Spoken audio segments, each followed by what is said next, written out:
Helo, a chroeso i sesiwn Carlam Cymru. Yn y cyfres o sesiynau 2024, ni wedi bod yn edrych ar papur 1 o 2022. Yn y ddau sesiwn cyn heddi, ni wedi edrych ar cwestiynau 1 i 5 a 6 i 10. Ond yn y sesiwn heddi, bydd ni'n gobeithio gorffen y papur llawn. Felly, os chi heb gweld y cwestiynau cyn heddi, ewch nôl i'r wefan e-sgol ac bydd croeso i chi cael mynediad i'r cwestiynau cyn heddi a chi gallu gweithio reit lan i'r sesiwn heddiw. Os ni'n edrych ar y papur, mae papur 2 awr a hanner o hyd, a felly ni'n dechrau agosau tuag at diwedd y papur. Ni wedi gweld 10 cwestiwn hyd at nawr sydd wedi edrych ar nifer o sgiliau o uned 1. Ac nawr ni'n dechrau agosau at y cwestiynau olaf, weithiau sy'n gallu fynd yn fwy cymhleth, neu weithiau mae mwy o farciau ar gael wrth i'r maint y cwestiwn yn cynyddu. Os ni'n neidio syth mewn i cwestiwn 11, ni'n gweld maen nhw'n rhoi diagram yna graff wedi cael ei ddarlunio i ni. Mae diagram isod yn dangos braslun o gromlin y yn hafel i fx, lle mae fx yn hafel i 10x plus 3x minus x cubed. A dyna beth ni'n weld, ni'n gallu gweld y patrwm, y siap, ni'n cyfarwydd gyda graffiau sydd gyda'r x, termau x cube, x wedi sgwario x i fewn. Ni'n gweld bod e'n croesi y chelyn x ar pwynt A ac hefyd ar pwynt B. A beth ni'n gweld, mae'r cromlin yn croestorri'r y chelyn x yn y tardd pwynt O ac yn y pwyntiau A minus 2, 0 a B 5 a 0. So maen nhw'n rhoi'r pwyntiau bwysig i ni. Mae'r tangiad i'r cromlin yn y pwynt 2, 24 yn croestorri'r y chelyn y yn y pwynt D. Felly, heb edrych ar y cwestiwn, dyma'r wybodaeth sydd gennym ni. Beth sydd gennym ni yw'r pwynt A, O, C, B, ond maen nhw wedi labelu pwynt D. Felly, cyn edrych ar y cwestiynau, ni gallu ragfynegu o sgiliau datrys graff, pwyntiau arhosol, efallai, tangiad a siap cromlin, yn ymwedig os maen nhw wedi creu casgod fan hyn, maen nhw wedi lliwio mewn ardal penodol, efallai bydd ni'n cyfrifo'r arwynebedd, ac os ni'n cyfrifo'r arwynebedd sydd wedi tywallu fel arfer gyda siapau fel hyn, bydd rhaid ni defnyddio sgiliau integri. Felly, os chi'n teimlo'n digon hyderus gyda'r sgiliau hyn, croeso i chi gwasgu propose, gweithiwch trwy'r cwestiwn, a wedyn dod nôl i weld yr ateb. Ond os ni'n barod, bydd ni'n dechrau'r cwestiwn yn syth. Felly mae'r cwestiwn yn gofyn i ni, cwestiwn A, B a C. Yn cwestiwn A, mae rhaid i ni darganfod y cyfresynau D. Fi rhoi'r wybodaeth rhoi ar y top fan hyn, just i geisio helpu ni. Darganfod gyfresynau D am 5 marc. Wedyn B, darganfod arwynebedd y rhanbarth. Ac wedyn C yw chwilio am amrediad o werthoedd mae fx yn ffwythiant cynyddol. Felly, A a B yn sgiliau graff, sgiliau integri, ac dadansoddi'r wybodaeth sydd gennym ni. Felly, os ni'n meddwl am y cam gyntaf, darganfoddwch cyfresynau D. Os ni'n edrych ar y siap, y graff, neu os ni'n mynd nôl slaid i wneud yn hawsach, beth ni'n gweld? Ni'n deall bod siap y graff hwn yn ffwythiant f of x, sef 10x plus 3x wedi sgwario minus x cubed. Ond ni'n chwilio am pwynt D, sydd ar hyd y llinell hon. Ac ni'n gallu labelu hon fel yn hafel i mx plus c. Felly, os ni gallu darganfod pwynt c, sydd 2.24, defnyddio'r wybodaeth am sut i ddatrys y graddiant ar hyd y llinell, sydd yn cyfateb i m, bydd ni gallu defnyddio'r pwyntiau c i ddarganfod gwerth D, sef y pwynt mae'n croesi'r y chelyn y. Felly, yn gyntaf, sut ydyn ni'n darganfod graddiant tangiad? I ddarganfod y graddiant, bydd ni'n diffeiri'r ar hyd y pwynt hyn. Felly, os ni'n differu ffwythiant 10x plus 3x minus x ar gyfer y pwynt hyn, bydd hyn yn cyfateb i'r graddiant y llinell. Felly, dyna'r cam gyntaf ni'n chwilio am. Cam gyntaf ni'n chwilio am yw cymryd y gwerth 10x plus 3x wedi sgwario minus x cubed ac i ddifferu'r ffwythiant. Felly, d dx, y ffwythiant f of x, a mynd i bod yn hafal i 10 plus 2 yn dod lawr, so 2 chos i'r 3, felly 6x a minus 3x, term n minus 1 fan hyn, felly minus x, minus 3x wedi sgwario. Os ni'n ffocysu ar y pwynt c, ni'n deall yn barod bod c ar pwynt 2 ac 24. Felly, term x, os ni'n gosod y term x i fod yn hafal i 2, cos ni'n chwilio am pwynt c, bydd y ffwythiant dy dx wedyn yn hafal i 10 plus 6 os gyda 2 minus 3 2 wedi sgwario. Sy'n cyfateb i 2 llosgi'r 6 yw 12, 2 wedi sgwario yw 4 llosgi'r 3 yw 12. Felly, mae'r pwynt hyn yn hafal i 10. Ac mae hyn yn cyfateb i'r graddiant. Felly mae'r graddiant ni yn hafal i 10. Os ni'n mynd nôl i'r syniad hyn o yn hafal i mx plus c, ni nawr yn deall y term m. Ond, os ni'n chwilio am pwynt dy, ni gallu defnyddio'r gwybodaeth c i fwydo mewn i fan hyn trwy cofio y minus y1 yn hafal i m x minus x1 gan defnyddio'r graddiant ni newydd cyfrifo ac hefyd gwerthoedd c, sef 2 a 24. Felly, y minus 24 yn hafal i 10 x minus 2. Felly, ni'n taclus y hyn lan, bydd ni'n cael y yn hafal i 10x minus 20 ond plus 24, felly plus 4. Felly, os ni'n chwilio am cyfresynau dy, bydd dy ar y chelyn x gwerth 0, ond gwerth 4 ar y. Felly, os ni'n mynd nôl i graff ni, mae'n gwneud lot o synwyr nawr fan hyn, mae'r gwerth dy yn 0, 4. Felly, ni wedi ateb y cwestiwn gyntaf. Os ni'n mynd i'r cwestiwn, darganfyddwch cyfresynau dy, felly roi'r gwybodaeth lawr jyst mwyn ni dechrau edrych ar y ail cwestiwn. So mae dy yn hafal i 0 a 4. Cwestiwn b, 6 marc tro hyn.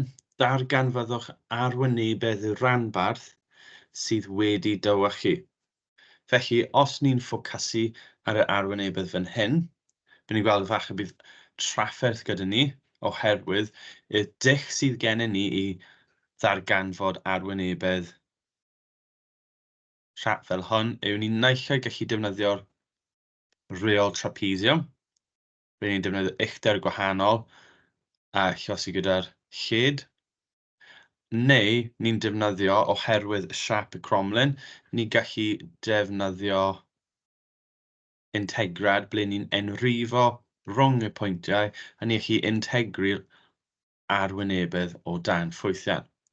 Ond yn y siap sydd gennym ni, ni'n gallu gweld, mwyn cael y rhanbarth sydd wedi tywychu, os ydyn ni'n cyfrifo'r arwynebedd o dan pwyntiau dy i c i gyd, ac wedyn ni'n cyfrifo'r arwynebedd sydd dim ond o dan y cromlin, y ffwythiant f of x. Fi wedi newid y beiro highlighter. So os ni'n cyfrifo'r arwynebedd melyn hyn sy'n cyfateb i'r ffwythiant f of x. Ni'n gallu'r tannu'r ddau werth i ffwrdd o'i gilydd, ac wedyn bydd ateb ar ôl yw'r ateb ni'n chwilio am. Felly, os ni'n cymryd wybodaeth i slaid newydd, ni'n gallu edrych beth sydd gennym ni. Y syniad ni'n chwilio am yw ni'n chwilio am syniad ble ni'n cymryd y llinell f of x sydd yn cyfateb i, os yw'n mynd nôl,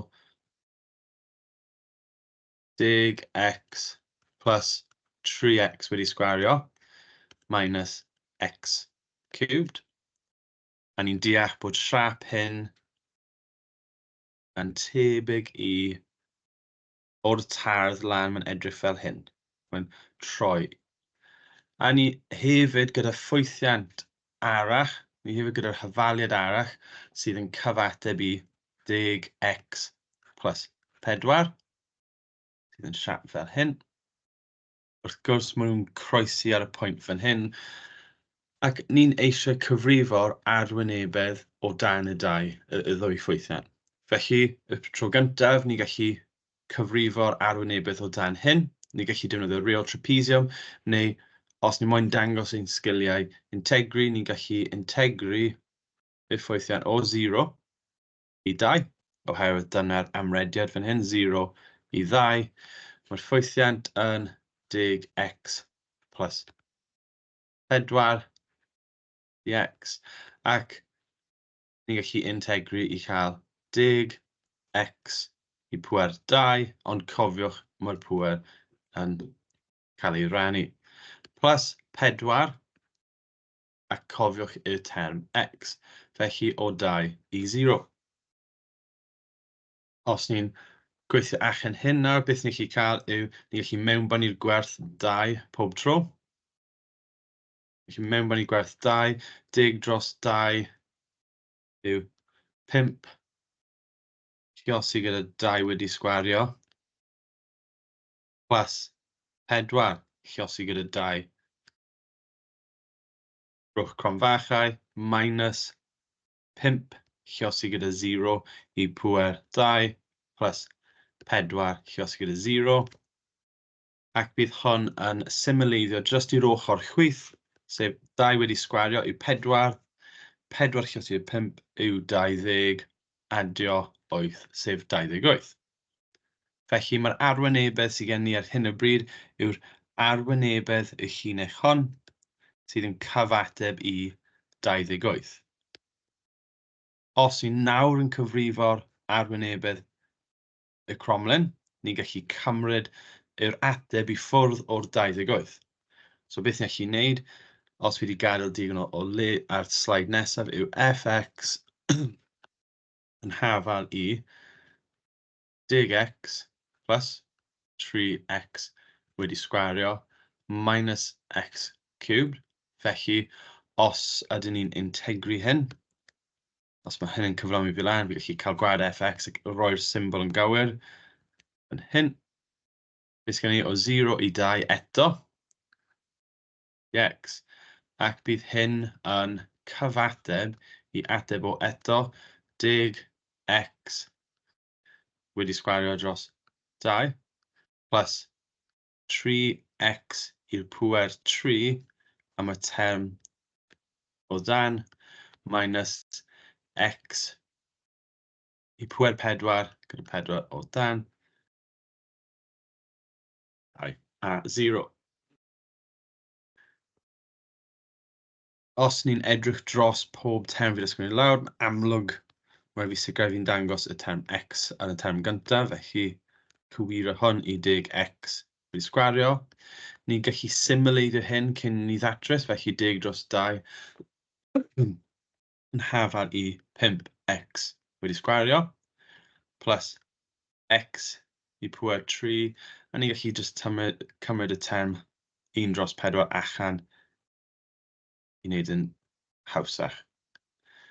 Felly, os ni'n edrych fan hyn, mae'n amlwg os ni'n mewnbynnu pob term 0, bydd nhw'n cael ei ddileu, felly croeso i ni dim ond ffocysu ar y termau gyntaf, sef 5 lluosog gyda x wedi sgwario, plus x i bwyr 3, minus 1 dros 4 o 2 i bwyr 4. Os ni'n cyfrifo'r termau, neu chi mewn bod ni rein mewn i'r cyfrifiannau, bydd ni'n gweld bod ateb hyn yn hafal i 24. Nawr ni chi tynnu'r holl wybodaeth nôl at ei gilydd, felly os ni'n just dychmygu beth ni newydd wneud, ni wedi cyfrifo'r arwynebedd o dan y siap hyn, yr holl arwynebedd, i fod yn hafal i 28, a wedyn ni wedi cyfrifo'r cromlin hyn, y ffwythiant fx, os fi gallu gwneud y diagram yn digon glir, i fod yn hafal i 24 rhwng yr amrediad o 0 i 2. Felly mae'r arwynebedd sydd wedi tywallu yw 28 minus 24 sydd yn cyfateb i 4 uned sgwar. Felly cwestiwn sy'n gwerth 6 marc, beth ni wedi wneud? Ni wedi defnyddio'r pwyntau, ni wedi defnyddio'r ymrediad yn y lleolyn x i ynrifo'r integrad sydd gyda ni i ddatrys yr arwynebedd o ddan y dau ffwythiant i cymryd nhw i ffwrdd o'i gilydd. Os ydym ni'n mynd nôl i cwestiwn C, mae cwestiwn C yn werth 4 marc, a mae cwestiwn C yn gofyn i ni i ddarganfod yr amrediad o werthoedd x pan mae fx yn ffwythiant cynyddol. Felly, beth mae hyn yn gofyn i ni wneud yw i ddarganfod y pwyntiau arhosol ac wedyn ddarganfod gwerthoedd x. Beth mae hyn yn golygu? Wel, os ni'n cymryd y termau o dy dx, y ffwythiant right ar y dechrau'r cwestiwn sy'n cyfateb i 10 plus 6x minus 3x wedi sgwario. Mae'r pwyntiau arhosol yw pryd mae dx o dy dx yn hafal i 0. Felly, os ni'n osod hyn yn hafal i 0, ni'n gallu ddatrys ar gyfer gwerthoedd x uchaf ac isaf mwyn ddatrys yr amrediad o werthoedd x. Felly, fan hyn, os ni'n aildrefnu, ac tacluso hyn lan, so lluosi trwyddo gyda minus 1, ni'n gallu cael 3x wedi sgwario, minus 6x plus, nid plus, ond minus 10, oherwydd ni wedi lluosi trwyddo gyda minus 1 yn y cam gyntaf, minus 10 yn hafal i 0. Fan hyn nawr, ni'n gallu defnyddio technegau gwahanol i ddatrys gwerth x. Ni'n gallu ceisio roi mewn cronfachau, neu os ni'n mynd yn sownd, ni'n gallu defnyddio'r fformula quadratig sydd ar gael, sef x yn hafal i minus b plus minus ail isradd b sgwerd minus 4ac, popeth wedi rhannu gyda 2a. Felly ni'n gallu defnyddio hyn i ddatrys gwerthoedd ar gyfer x, a beth ni'n gweld yw ni'n cael minus y term minus 6, plus minus b wedi sgwario, felly minus 6 wedi sgwario, minus 4, term a yw 3, term c yw minus 10, popeth wedi rhannu, os fi gallu gwneud llinell syth, popeth wedi rhannu nid dylai fan hyn, gan 2 term a yw 3. Felly, mae hyn yn symleiddio i 6 plus o minus ail isradd 156 i gyd rhannu gyda 6. Ni gallu symleiddio eto, ni gallu symleiddio lawr i 1 plus neu minus term o 39 dros 3. Felly, os ni'n edrych fan hyn nawr, mae termau ni yn hafal i amrediad rhwng 1 minus ail ised 39 i 1 plus ail ised 39. Felly, mae amrediad ni rhwng y pwyntiau hyn. Ni gallu dangos hon yn fwy glir os ni eisiau dangos yr amrediad rhwng x. Ni gallu dangos bod bydd y term lleiaf rhwng 3 minus ail ised 39. Os fi'n rannu'r holl peth gan 3, wneud yn fwy daclus, 3 plus ail ised 39, popeth dros 3. Felly mae'r amrediad ni wedi cael ei ddatrys fan hyn. Mae cwestiwn 11 wedi bod yn cwestiwn eitha hir. Mae 15 marc ar gael, a ni wedi dangos lot o sgiliau gwahanol fan hyn. Ni wedi cofio'r sgiliau graffiau llinell syth, integri, diffeiri i gyd mewn un cwestiwn. Felly mae cwestiwn fel hyn yn cwestiwn dda i ymarfer, oherwydd mae rhaid i chi defnyddio pob sgil wrth i chi mynd trwy'r cwestiwn. Ni wedi gorfod adalw'r pwyntiau arhosol a pa maen nhw'n cyfateb i sut ni'n cael gwerthoedd ar gyfer amrediad hefyd. 12 yn cwestiwn sydd yn defnyddio'r y theorem ffactor, a dyna'r topic fi'n cadw am y sesiwn byw olaf. Felly, fi'n mynd i cadw'r cwestiwn hwn ar gyfer y sesiwn olaf yn y cyfres mis hyn, oherwydd ni'n llwyddo ateb 5 cwestiwn ym mhob sesiwn. Felly, trwy symud heibio'r cwestiwn hyn heddi a cadw hwn am y topic y sesiwn olaf, ni'n gallu gorffen y papur heddi ac bydd chi'n gyd yn deall bod y sesiwn byw sy'n dod nesaf yn ffocysu ar sut i datrys hafaliadau fel hyn gan defnyddio'r theorem ffactor. Felly, cwestiwn 13, 4 marc. Mae sesiwn ar gael ar e-sgol sy'n edrych ar sut i ehangu ffwythiannau fel hyn. Felly, dylech chi mynd nôl i'r sesiwn os chi ddim yn siŵr sut i ddechrau, neu os chi'n hapus, chi'n gallu gwasgu pause, gweithio allan i'r cwestiwn a dod nôl i ateb ni. Felly, os chi'n barod, syth mewn. Cwestiwn fel hyn, ble mae gofyn i ni i ddatrys ehangiad, ni'n gallu gweld 2 minus 3x i bwyr 5. Dyna le bydd ffocws ni i ddechrau, ac wedyn byddwn ni'n dod nôl i'r term x i bwyr 3. Felly, yn gyntaf, beth bydd rhaid ni'n wneud yw ehangu y term 2 minus 3x i bwyr 5.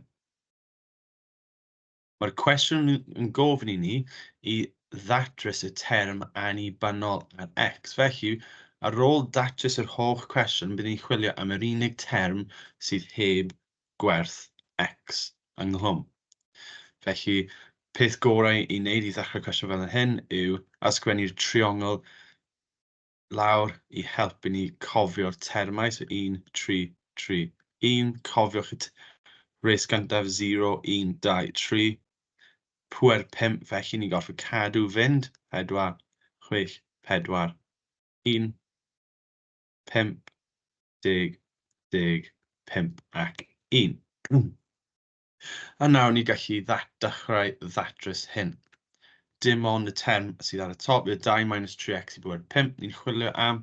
Felly'r term gyntaf yw 1 lluosi gyda 2 i pwer 5, ond lluosi gyda minus 3x i pwer 0. Felly dyna'r term gyntaf. Bydd yr ail term yn defnyddio'r gwerth 5, lluosi gyda 2, ond tro hyn pwer 4, oherwydd bydd y term nesaf yn lluosi gyda minus 3x i bwer 1. Mae'r trydydd term, sy'n cadw hyn i fynd, ni'n defnyddio'r gwerth 10 tro hyn. Lluosi gyda 2, nid 4 tro hyn, ond pwer 3. Lluosi gyda minus 3x i bwer 2. Bedwirydd term yn tebyg iawn, 10, ond lluosog gyda 2 i pŵer 2 tro hyn, felly jyst gwirio 5, 4, 3 ac 2, oherwydd bydd minus 3x tro hyn i'r pŵer 3. Cadw fynd, 2 term i fynd, felly plus 5, lluosog gyda 2 tro hyn, 2 pŵer 2 yn mynd i 2 pŵer 1, lluosog gyda minus 3x i pŵer 4, ac bydd y term olaf yn 1, lluosog gyda 2 i 0, lluosog gyda minus 3x i pŵer 5. Felly ni gallu dechrau symleiddio y termau gyda 0 yn hafel i 1. Felly ni gallu symleiddio mae 1 lluosog gyda 2 pŵer 5 yn hafel i 32 plus 5 lluosog gyda 2 pŵer 4 lluosog gyda minus 3x i pŵer 1. Os chi'n cyfrifo'r pob term fan hyn, bydd chi'n cael ateb o minus 240x. Mae'r trydydd term, mae 10 i pŵer 3. Ni'n gallu gweld bydd y pŵer minus fan hyn yn cael ei sgwario. Felly mae'r trydydd term yn 720x wedi sgwario.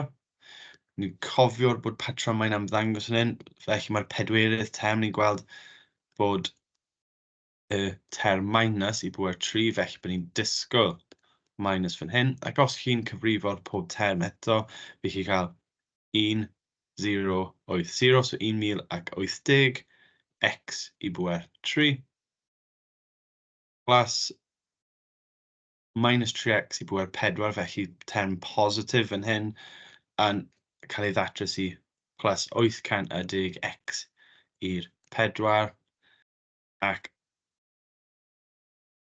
fi'n mynd i ceisio roi ar y diwedd fan hyn jyst i helpu wneud y cam nesaf yn glir, ond bydd y term olaf fan hyn yn hafel i minus 243x i'r 5, oherwydd ni newydd datrys yr ehangiad hyn. Felly ni wedi ehangu'r pob term. Mae hon ddim yn glir iawn, ond 2, 4, 3x i'r 5. Felly mae'r cam nesaf sydd gen ni yw, beth yw'r term sy'n annibynnol gyda x? I wneud hyn, mae rhaid ni cofio bod pob term hyn yn rhannu gyda x i pŵer 3. Felly, os ni'n wneud hyn, felly ysgrifennu hwn allan ar y llinell nesaf, beth bydd ni'n gweld yw bydd 32 dros x pŵer 3. Ond bydd y term nesaf, minus 240x, bydd gwerth x yn cael ei dileu, felly dros x wedi sgwario, plus 720 rhannu gyda x. Mae'r pedwerydd term fan hyn yn hafel i minus 1080. Mae'r x cubed yn cael ei dileu. A bydd ni'n just gweld nawr bydd y term nesaf 810x ac term olaf yn minus 243x wedi sgwario.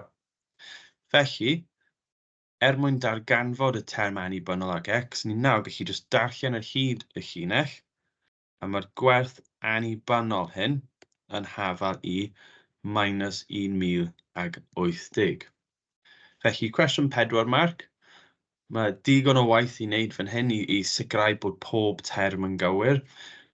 A mae peth bwysig yw i gofio sut i ehangu ar hyd y llinell hyn mwyn cael y termau ac dod nôl ac rannu gyda'r x i pŵer 3. Felly 4 marc, digon o waith, ond dyle pawb llwyddo. Cwestiwn 14. Cwestiwn 14 yn dangos i ni hafaliad cromlin yw f of x yn hafel i 3x i pŵer 3 minus 5x wedi sgwario plus x minus 6. Darganfyddwch cyfresynau pwyntiau arhosol a ddarganfyddwch eu natur. Felly fan hyn beth bydd rhaid ni wneud yw pwyntiau arhosol.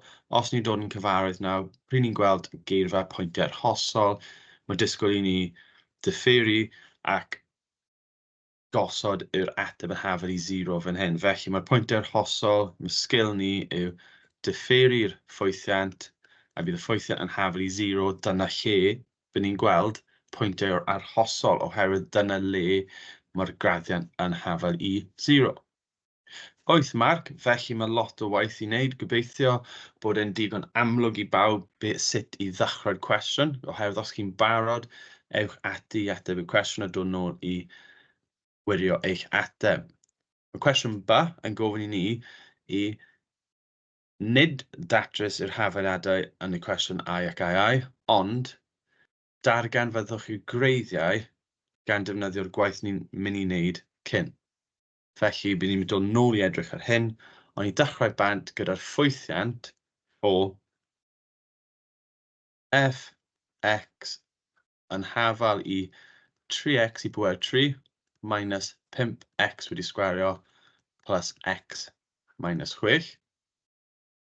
Felly, os ni'n diffeiri'r ffwythiant i f(x) bwer x, bydd ni'n cael ateb o 9x wedi sgwario, oherwydd mae'r pŵer 3 yn dod lawr, so 3 wedi lluosi y 3, minus 10x, oherwydd mae'r pŵer 2 yn disgyn, ac term o plus 1, a mae'r minus 6 yn cael ei dileu.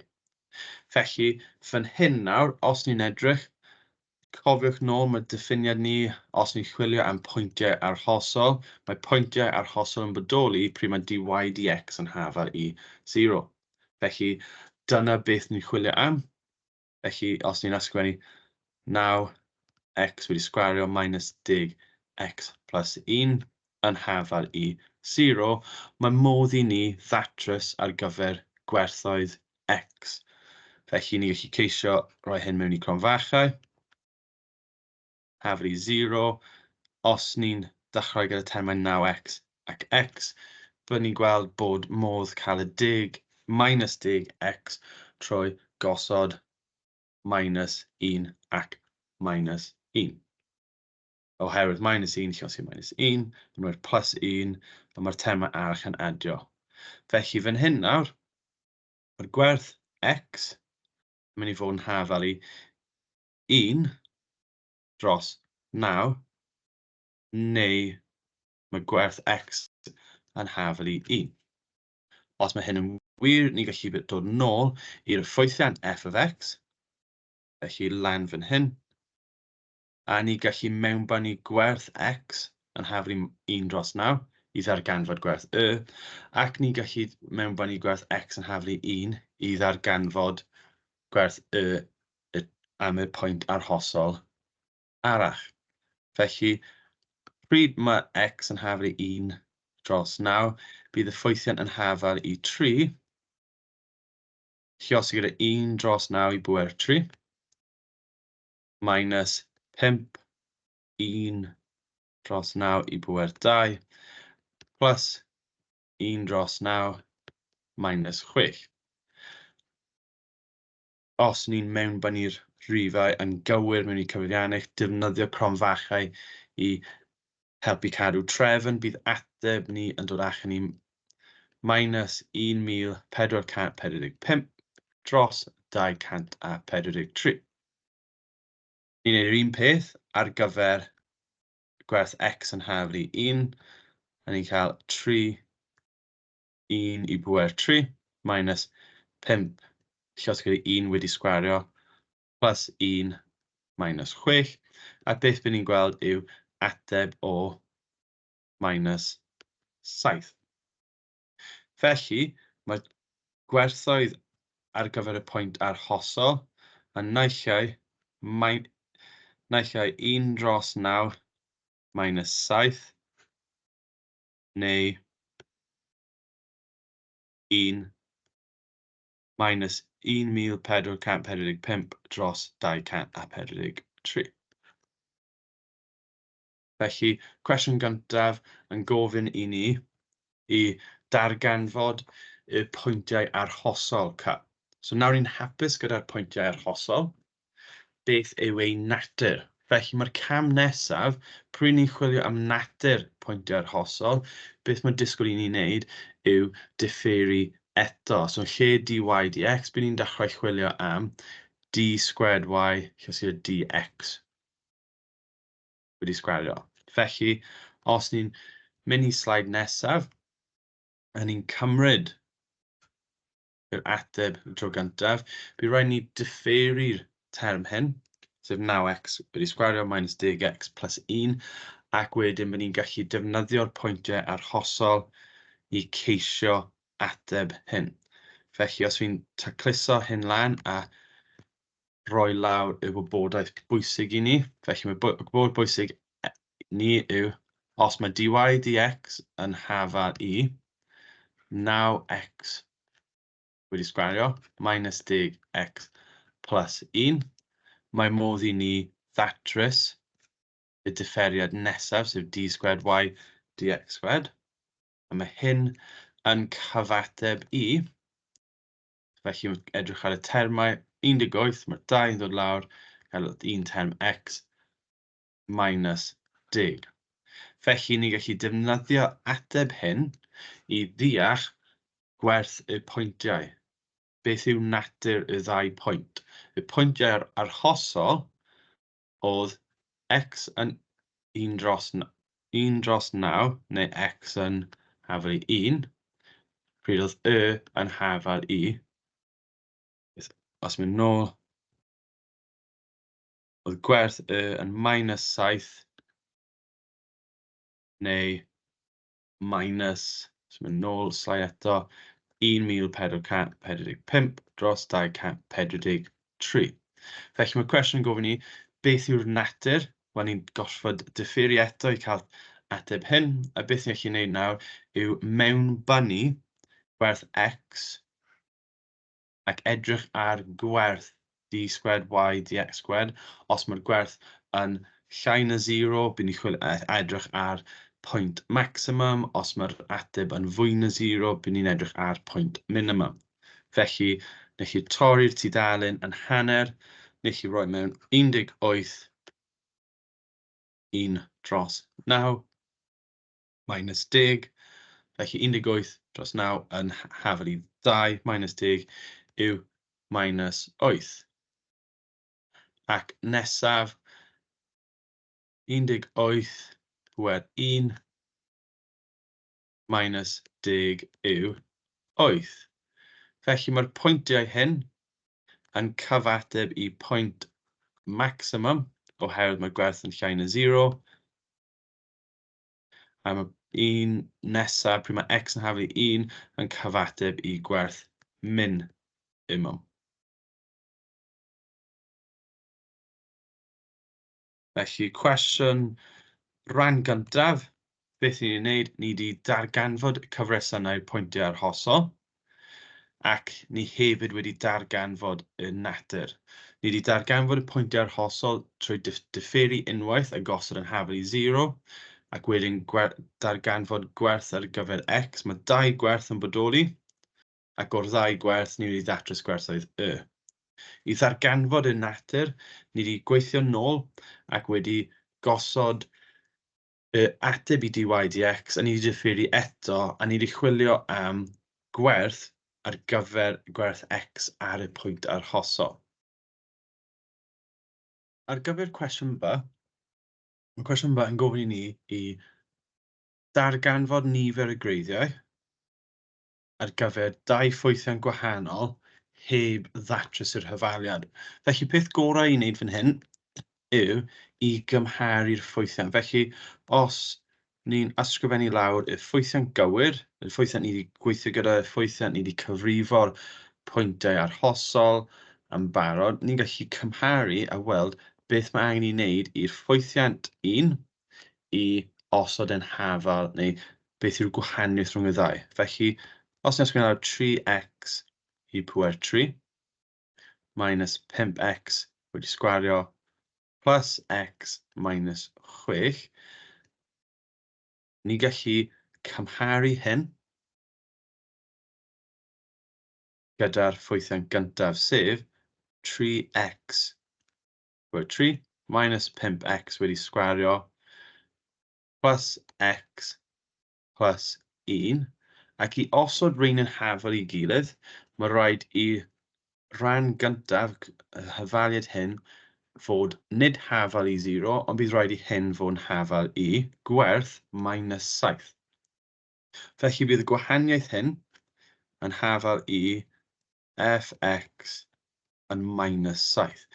Felly beth mae hyn yn golygu i'r nifer o'r greiddiau real? Wel, os ni'n cofio nôl i'r pwyntiau arhosol, ni'n deall bod y pwynt uchaf hyn, neu maximum ni, oedd ar pwynt minus 1,445 dros 243, sydd yn hafal i minus 5.9465, ac oedd y pwynt arall ni yn hafal i minus 7. Felly, os mae hyn yn ateb i minus 7, mae hyn yn golygu bod fx o 3x i bwyr 3 minus 5x wedi sgwar plus x plus 1, a mynd i mynd syth trwy minus 7 ac y pwynt arall ar y cromlin. Felly minus 7 fan hyn ac hefyd y pwynt draw fan hyn. Felly bydd dau cysylltiad neu dau greiddyn real. Felly mae'r ateb yn mae dau greiddyn real fan hyn. Os ni'n edrych am yr ail ffwythiant a cymharu, ni allai gweld bydd angen bach o waith i wneud yn fwy syml. Felly 3x i bwyr 3 minus 5x wedi sgwario plus x plus 1 yn hafal i 0. Os ni'n edrych fan hyn, ni'n gweld bod 62. Felly, os ni'n rannu'r hyfaliad i gyd a mewn hanner, mae'r 6 yn symleiddio i 3. Felly rannu gyda 2, 3x i bwyr 3 minus 5x sgwario plus x plus 0.5. A os fi'n gweld fi di ysgrifennu lawr plus 1 fan hyn, fi wedi copio hyn ac nid defnyddio'r hyfaliad ni'n chwilio am. Felly, rhaid bod yn ofalus fan hyn i sicrhau bod chi'n rhoi'r term gywir. Felly, just cwyro hyn yn gyflym. Minus 6, nid hafal i 0. Beth mae rhaid i wneud i ddatrys hyn? Wel, i fynd o plus 0.5 i minus 6, mae yna gwahaniaeth o minus 6.5. Ac os ni'n edrych ar y term, y gwerth minus 6.5 ar hyd y cromlin hyn, bydd ni'n gweld bod ateb o minus 6.5 yn fwy na minus 7, ond llai na minus 5.9. Felly, mae ateb hyn yng nghanol y cromlin ac rhwng y maximum ac minimum. Felly, bydd yn nid jyst croesi ar 2 pwynt, ond bydd hefyd yn croesi'r hyd y llinell rhwng y maximum ac minimum. Felly, ar gyfer II, bydd 3 greiddyn real gwahanol yn bodoli. Felly, 12 marc fan hyn, ni wedi defnyddio sgil diffeiri eto, ond ni wedi diffeiri dwywaith, ni wedi cofio'r diffiniad termau. Felly, dyna'r peth bwysig fan hyn. Ystyr pwyntiau arhosol a sut i ddatrys nhw. Ystyr o darganfod natur ffwythiant yn hollol bwysig, ac hefyd beth mae'r rifau'n golygu os maen nhw'n positif ac negatif. Os ni'n symud i cwestiwn 15, beth ni'n gweld yw cwestiwn llawn logs, felly reolau log yn mynd i codi fan hyn, ac hefyd hafaliadau cyd-amserol. A mae'n gofyn i ni i ddatrys y hafaliad cyd-amsero. Felly, beth bydd disgwyl i ni wneud? Ni'n mynd i ffocysu am ddatrys rhywbeth syml, os ni'n meddwl nôl i wersi blwyddyn diwethaf fachau, ble oedd rhywbeth fel 4x plus 3y yn hafel i rif, ac oedd 2x plus 7y yn hafel i rif arall. A chi'n gosod nhw'n hafel i ddyleu termau a datrys am un ac wedyn dod nôl. Ond, yr unig beth ychwanegol mae disgwyl i ni wneud fan hyn yw i ddatrys gan cael gwared ar logs, trwy defnyddio reolau log i helpu ni. Felly, os chi'n teimlo'n digon hyderus, gwasgu pause, gweithiwch trwy'r cwestiwn. Os chi angen fach fwy o amser, ewch i'r wefan e-sgol, chwiliwch am y sesiwn ar logs i cael atgof o'r reolau, ac os chi'n barod, bydd ni'n neidio syth mewn i'r ateb. Felly, os ni'n darllen y llinell gyntaf, y hyfaliad gyntaf, gobeithio bod chi'n gweld y reol pŵer fan hyn, ble bydd y pŵer 3 yn codi. Ac os ni'n gweld y minus sign fan hyn, bydd ni'n gweld log minus log. Felly, pryd ni'n gwneud hyn, os ni'n cofio reolau, mae a b, felly a rannu gyda b. Felly, bydd ni'n rannu'r termau hyn. Ac ni'n hefyd yn gweld plus, felly log a plus log b yn log a lluosi gyda log b. Felly, ni'n gallu neidio lot o gamau yn eitha gyflym fan hyn, oherwydd ni'n gallu gweld y termau i gyd. Felly, os ti'n teimlo'n digon hyderus, syth mewn, ni'n gallu ysgrifennu x i pŵer 2xe fel x wedi sgwario i bŵer 3. A ni'n gallu ysgrifennu log a tu fas os ni'n gwneud cam wrth gam, minus log a x wedi sgwario wedi sgwario, plus log a 9x wedi sgwario yn hafal i log a 36. Ond mae'r minus yn golygu bod ni'n gallu rannu gyda'r termau hyn. Felly, ni'n gallu gwneud log a x 2 bŵer 3 yw 6 i bŵer 3 rannu gyda x wedi sgwario wedi sgwario. Plus log a 9 dros x sgwar lluosi gyda wedi sgwario. Os ni'n camu i'r cam nesaf, ni'n gallu rhoi y ddau yn yr un cronfachau, oherwydd y plus yn dweud wrth ni bod log a plus log b yn log a lluosi gyda b. Felly, 9 dros x wedi sgwario wedi sgwario yn hafal i log 36. Felly, ni'n gallu symleiddio hyn. Os ni'n symleiddio hyn, beth bydd ni'n gweld yw 6 term x ar y top, 4 ar y gwaelod, 3 ar y top ar gyfer ac 4 ar y gwaelod fan hyn. Os ni'n rannu'r ddwy ochr gyda logs i cael gwared, beth ni'n gweld yw bydd x wedi sgwario, oherwydd 6 minus y 2, rannu gyda 1 pŵer o lluosi gyda 9 yn hafal i 36. Felly mae'r hafaliad gyntaf ni mwy na lai yn barod. Beth sydd gennym ni yw x wedi sgwario lluosi 9 rannu gyda yn hafal i 36. Neu ni gallu aildrefnu hyn i fod yn 9x wedi sgwario yn hafal i 36. Neu x wedi sgwario yn hafal i 4. So, hwn yw beth ni wedi datrys hyd at nawr. Dim ond yr hafaliad gyntaf ni wedi datrys fan hyn. Felly, cam eitha syml.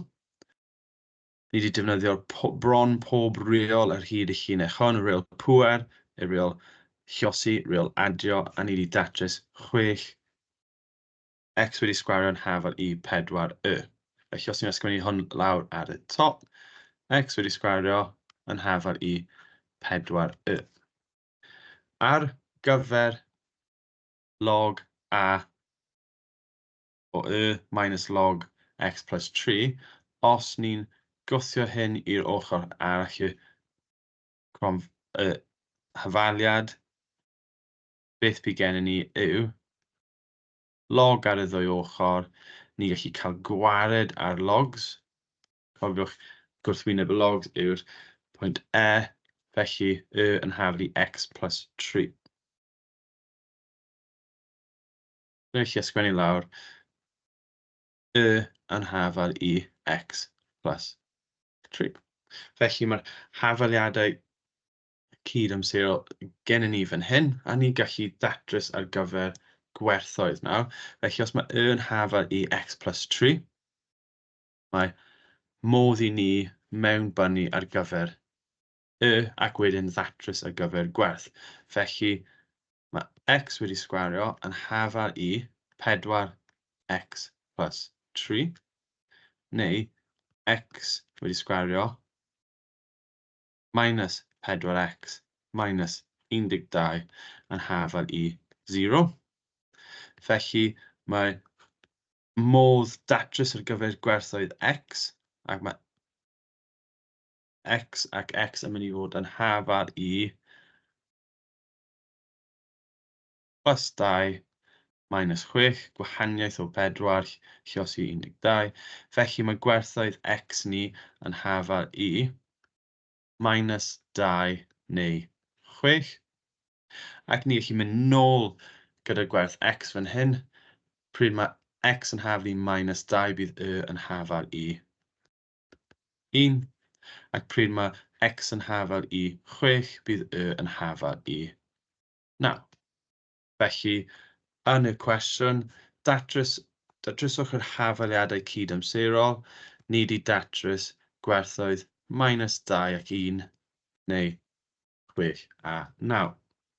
Felly, faint o farc oedd gael? Oedd 8 farc ar gael, a ni wedi llwyddo datrys yn eitha gyflym, ond mae hyn yn dibynnu ar faint o'r reolau log ni'n teimlo'n hyderus gyda. Felly, peidiwch anwybyddu topic logs. Maen nhw'n pwerus iawn ac yn helpu chi ateb cwestiynau sydd gwerth digon o farciau.